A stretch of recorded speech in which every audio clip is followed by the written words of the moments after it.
Isomo ryo mu gitabo cy'intangiriro. Muntu yamaze gusuzugura Imana, uhoraho Imana aramuhamagara, aramubaza ati uri hehe?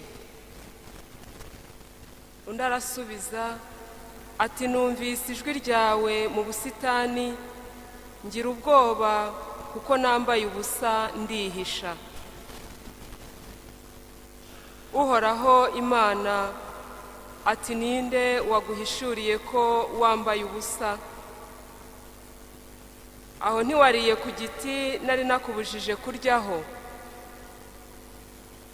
Muntu arasubiza ati umugore wanshyize iruhande niwe wampaye kuri cya giti ndarya.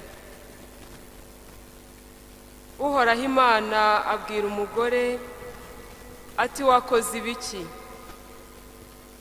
Umugore arasubiza ati inzoka yampenze ubwenge ndarya.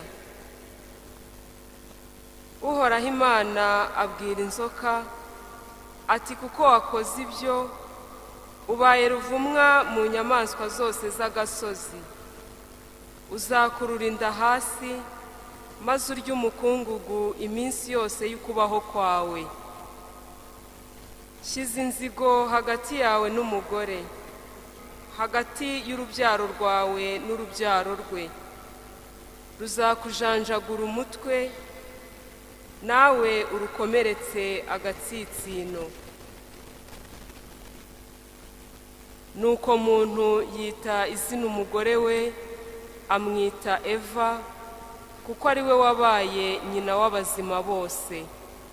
Iryo ni ijambo ry'Imana.